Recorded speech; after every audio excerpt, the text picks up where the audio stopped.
Caracas, 2019. A man walks into a pharmacy with a gold chain worth $600. He is not there to buy jewelry cleaner. He is trying to purchase amoxicillin for his daughter's infected tooth. The pharmacist looks at the chain, looks at the man, and shakes his head. This is not because the gold isn't real, but because the antibiotic simply isn't there. There is no amoxicillin in the entire district. 3 blocks away, a woman trades a bottle of cheap rum for a 10-day course of that same drug from a neighbor who stockpiled veterinary antibiotics before the shelves went bare. The rum cost her $2 before the collapse. The antibiotics would have cost 3. That bottle of liquor just outperformed an ounce of gold. Not in theory, but in reality. On a Tuesday afternoon in a country sitting on top of the largest proven oil reserves on the planet, most people believe gold is the ultimate crisis asset, the final backstop, the thing you grab when the world falls apart. They are wrong. Gold is a store of value, an excellent one. But in a real collapse, not a stock market dip, not a recession, but a genuine systemic failure where supply chains disintegrate and pharmacies go dark. Gold has a fatal flaw. You cannot drink it. You cannot swallow it to kill an infection. You cannot plant it in the ground and harvest food 6 weeks later. There are 3 items that, in every documented economic collapse of the last century, consistently commanded higher barter value than precious metals. And one of them can be bought right now at your local pet store for under $5. Before we get to that one, we need to start with the barter item that has funded revolutions, lubricated black markets, and kept more people alive during a societal collapse than any government relief program in history. Hard spirits. Berlin, winter of 1923. The mark is dead. Not dying, but dead. 4.2 trillion marks to $1. The sophisticated monetary system that once powered the most industrialized nation in Europe has reverted to something medieval. Farmers outside the cities refuse paper currency entirely. If you want eggs, you bring something real. In the bombed-out train stations, the back alleys near the Alexanderplatz, in the cramped apartments where middle-class families burn furniture for warmth, one item moves faster than anything else. Schnapps. Not fine wine, not aged bourbon, but cheap, high-proof grain alcohol, the kind that burns your throat and strips paint off a doorframe. It was portable. It was divisible. You could pour out exactly the amount needed for a transaction. It did not spoil. It did not require special storage. Most survival guides miss the fact that it served more functions than currency ever did. Hard spirits in a collapsed economy are not just a drink. They are an anesthetic when there is no dentist. They are a disinfectant when there is no iodine. They are a preservative for meat when there is no refrigeration. They are a solvent, a fire accelerant, and most critically, they are a social tool that makes strangers trust each other long enough to complete a transaction. In every barter economy ever documented, from the Weimar Republic to the Argentine troop clubs of 2002 to the Venezuelan informal markets of 2018, alcohol greased deals that would otherwise stall. 2 strangers do not trust each other enough to trade? Share a drink. Negotiation breaks down over the value of a sack of flour? A bottle on the table changes the temperature of the room. This is not sentiment. This is documented economic behavior across 5 continents and 100 years of data. The Bundesarchiv records from the Weimar period show that spirits, alongside cigarettes, became the informal pricing benchmark for black market transactions once the mark became unmeasurable. Farmers who would not accept a wheelbarrow of paper notes would accept a bottle of schnapps for a dozen eggs without hesitation. The psychological mechanism is simple. Paper currency requires institutional trust. A bottle of liquor requires only your senses. You can see it, smell it, and taste it. Its value is self-evident in a way that no government-issued currency can replicate once faith in that government has collapsed. During the Argentine crisis of 2001 and 2002, when the peso was depegged from the dollar and the banking system froze overnight, barter clubs called nodos de trueque exploded across the country. At their peak, an estimated 6 million Argentines participated. World Bank researchers studying these networks found that consumable luxury goods, alcohol, coffee, tobacco, functioned as de facto currency within the clubs, often commanding exchange rates that exceeded their pre-crisis retail value by multiples. A bottle of Fernet, Argentina's beloved bitter liquor could be traded for quantities of food that its original price could never have purchased. The reason is psychological as much as practical. In a world stripped of comfort, small pleasures become enormous. A man who has been eating rice and beans for 3 weeks will overpay, dramatically, for a drink that makes him feel human for an hour. That emotional premium does not exist for gold. Nobody holds a gold coin and feels warmth spreading through their chest. Reuters and Bloomberg reporting out of Venezuela between 2016 and 2024 confirm this identical dynamic. As the bolivar disintegrated and the formal economy contracted by over 75%, informal barter networks emerged in every major city. Alcohol, particularly rum and aguardiente, became one of the three most traded commodities alongside medicine and cooking oil. A liter of rum that cost the equivalent of 50 cents before the crisis could be exchanged for goods worth $10 or $15 in real purchasing power. Not because rum became scarce, Venezuela still produced it, but because its utility in a collapsing society was almost infinite. You could trade it, drink it, disinfect a wound with it, or use it to seal a deal with someone who otherwise would not trust you with a bag of rice. So here is the math that should reframe how you think about crisis preparation. A single bottle of mid-shelf vodka costs you $8 to $12 today. Stored properly, it lasts indefinitely. Decades, centuries, technically. In a systemic crisis, that bottle becomes a medical tool, a barter instrument, a social lubricant, a disinfectant, a preservative, and a morale device simultaneously. Gold does exactly one thing. It sits there and looks valuable. Spirits do 6 things. And when you are negotiating for your family's dinner with a farmer who has a shotgun and zero interest in your precious metals, the bottle wins every single time. There is something that trades even higher than alcohol, something that, in the Venezuelan collapse, became so valuable that people killed over it.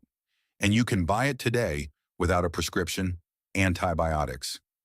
This is the one that should terrify you because it reveals a vulnerability so fundamental, so deeply embedded in the architecture of modern civilization, that almost nobody is prepared for it. In a functioning society, a tooth infection is an inconvenience. You call your dentist. You get a prescription. 10 days of amoxicillin costs $3 to $7 at any pharmacy. Problem solved. You do not think about it again. In a collapsed society, that same tooth infection kills you. Not metaphorically, but literally. An untreated dental abscess can spread to the jawbone, enter the bloodstream, and reach the heart or brain. Before antibiotics existed, this was a leading cause of death. People died from infected cuts, abscessed teeth, and minor wounds that we now treat with a pill and a glass of water. This is not ancient history. This was the baseline reality of human existence for the entirety of civilization until Alexander Fleming noticed mold-killing bacteria in 1928. When Venezuela's pharmaceutical supply chain fractured between 2016 and 2019, hospitals ran out of basic antibiotics. The Venezuelan Pharmaceutical Federation reported shortages exceeding 85% for essential medicines. Mothers with sick children drove for hours to find a single course of amoxicillin. People with treatable bacterial infections, the kind that a $5 prescription cures in a functioning country, died. Not from exotic tropical diseases, not from some novel pandemic, but from the exact same infections that killed medieval peasants. The clock did not just turn back decades, it turned back centuries. And here is where it gets genuinely dark. The people who had stockpiled antibiotics before the collapse, or who had access to veterinary antibiotics containing the identical active compounds as human-grade medications, found themselves holding the single most valuable barter commodity in the entire country. It was more valuable than food because you can scavenge food, grow food, or hunt food. It was more valuable than water because you can boil water, filter water, or collect rain. It was more valuable than gold because gold cannot stop sepsis from eating your child alive over the course of 72 hours. The Prepper's Blueprint by Tess Pennington documents this phenomenon with clinical precision. In prolonged crisis scenarios, the barter hierarchy consistently reorganizes around medical supplies. Antibiotics sit at the apex because they address a need that has zero substitutes. You can improvise shelter from scrap wood and tarps. You can improvise food sources from gardens, hunting, or fishing. You can improvise water filtration with sand and charcoal. You cannot improvise ciprofloxacin. There is no wild plant, no home remedy, and no folk technique that replicates the mechanism of a broad-spectrum antibiotic. When the pharmaceutical supply is gone, it is gone, and people start dying from the same ailments that humanity thought it had conquered a century ago. The academic literature confirms this with uncomfortable clarity. The Journal of Political Economy paper on barter and monetary exchange under siege conditions found that medical supplies consistently commanded the highest exchange premiums in all studied collapse scenarios. Higher than ammunition, higher than fuel, and higher than precious metals. The reason is existential leverage. If your child has a raging bacterial infection and the only course of antibiotics within 50 kilometers is sitting in my medicine cabinet, the negotiation is not really a negotiation, it is a rescue, and the rescuer sets the terms. Now here's the part that feels like information you are not supposed to have. In the United States and several other countries, antibiotics identical in molecular composition to human prescribed medications are legally sold over the counter as aquarium and livestock medications. Fish Mox contains amoxicillin. Fish Flex contains cephalexin. Fish Flox contains ciprofloxacin. These are manufactured in FDA-inspected facilities. The capsules are often identical in appearance, dosage, color, and imprint markings to their human pharmacy counterparts. They cost between $8 and $20 per course. No prescription is required, no questions are asked. I want to be clear, this is not medical advice. Taking any antibiotic without proper diagnosis is risky. Misuse of antibiotics contributes to resistance.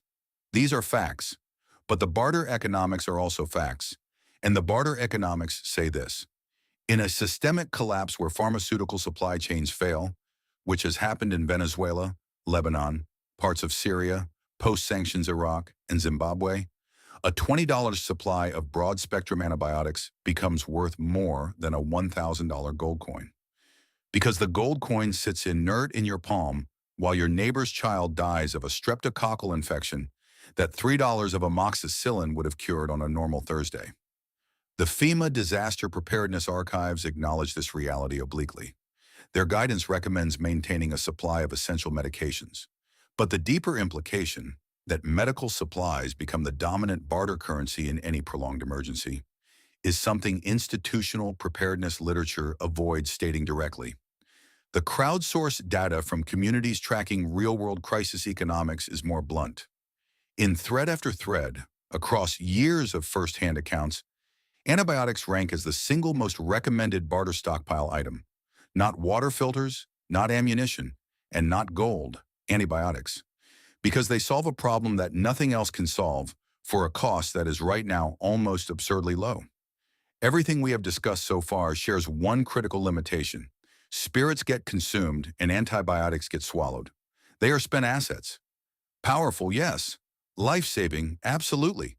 But once you trade them, they are gone forever. What if there was a barter item that did not just hold value, did not just get consumed, but actually multiplied? Heirloom seeds. Argentina, 2002. The peso has been depegged from the dollar. Bank accounts are frozen. The middle class is smashing ATMs with hammers in broad daylight. Unemployment crosses 25%. In the barter clubs springing up across Buenos Aires and Rosario, something strange is happening. Small paper packets of seeds, tomato, squash, bean, corn, are trading at exchange rates that make no mathematical sense based on their retail price. A packet of heirloom tomato seeds that cost 40 centavos before the crisis is moving for the equivalent of $15 or $20 worth of goods. The reason cuts to the bone of what makes this item fundamentally different from everything else on this list. A single packet of heirloom tomato seeds does not just feed you once, it feeds you indefinitely. One packet contains roughly 50 to 100 seeds. Each seed produces a plant. Each plant yields 10 to 20 pounds of tomatoes over a growing season. And because they are heirloom, open-pollinated, not hybrid, not genetically modified, you can save the seeds from your harvest and plant again the following year, and the year after that, and the year after that, perpetually. The original 40 centavo investment does not just return value, it compounds biologically. This is the distinction that separates heirloom seeds from every other barter commodity in economic history. Alcohol is consumed on contact. Antibiotics are metabolized and gone. Even gold, while durable, is inert. It sits in your pocket being gold. It does not grow. It does not reproduce. It does not generate calories from sunlight and water. Heirloom seeds are the only barter item in existence that is simultaneously a survival tool, a renewable food source, and an asset that appreciates in value the longer a crisis persists. The World Bank case studies from the Argentine barter economy documented how the barter hierarchy shifted over time. In the short-term phase of a collapse, people trade for immediate needs: food, medicine, warmth, safety. But as the crisis extends beyond months into years, and people begin adapting to the new reality, the calculation fundamentally changes. They stop asking, "What do I need today?" and start asking, "What will keep me alive next season?" That inflection point is when seeds surpass gold. Because gold does not photosynthesize, gold does not turn sunlight into food, and a hungry farmer does not care about the spot price of precious metals when his fields are empty and planting season is 3 weeks away. Adam Ferguson's When Money Dies, the definitive account of the Weimar hyperinflation, records a pattern that rhymes precisely with Argentina 80 years later. As urban economies collapsed, the barter power in Germany shifted overwhelmingly toward rural populations who controlled food production. City dwellers, professors, lawyers, accountants, the entire educated middle class traded pianos, fur coats, family silver, and heirloom jewelry for potatoes and bread. The farmers who controlled the means of caloric production became the wealthiest people in the country, not in marks, which were wallpaper, but in real purchasing power.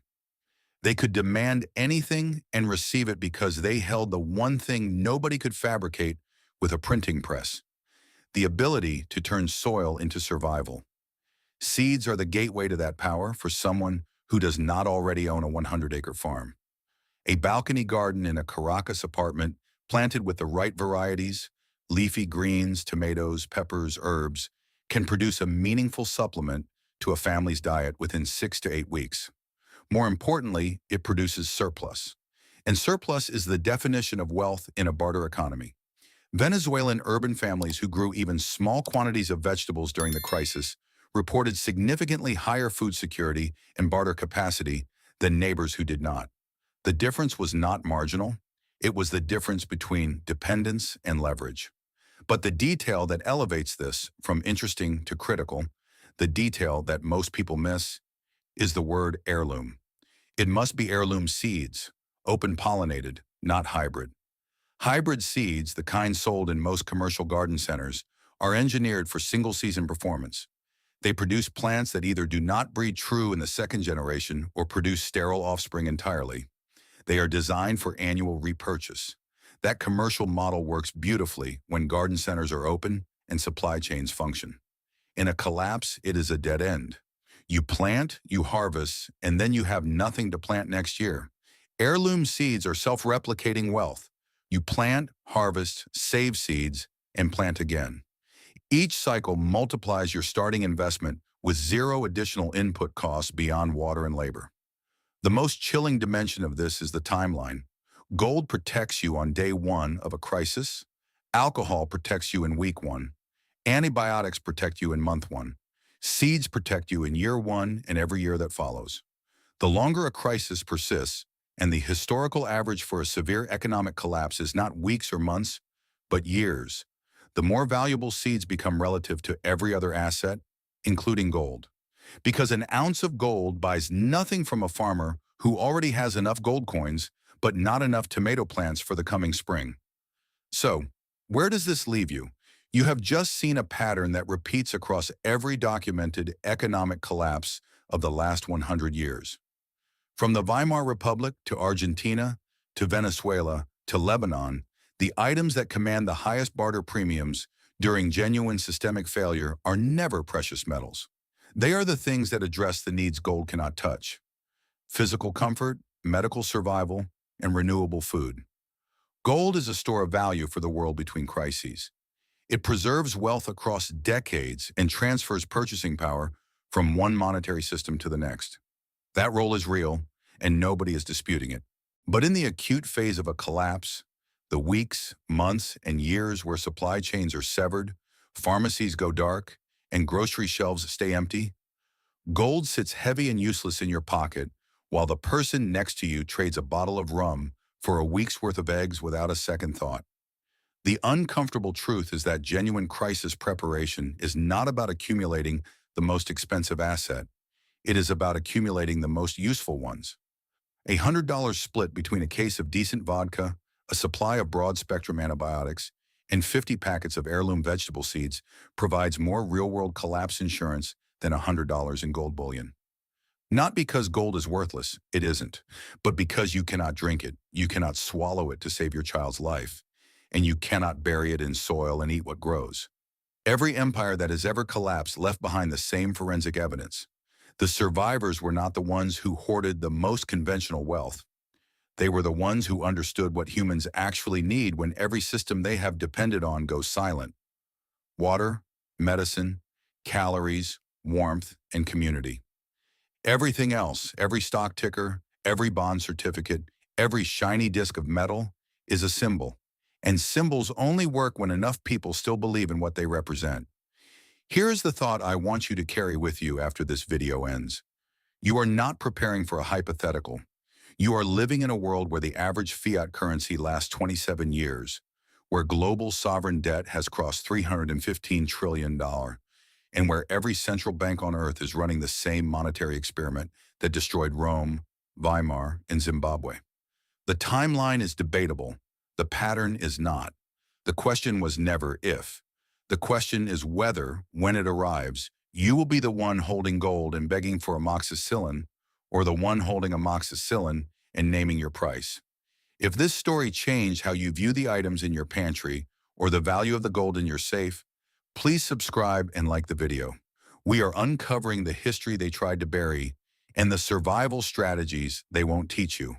Let's plant the seeds for a more resilient future. The next treasury of knowledge will be open soon.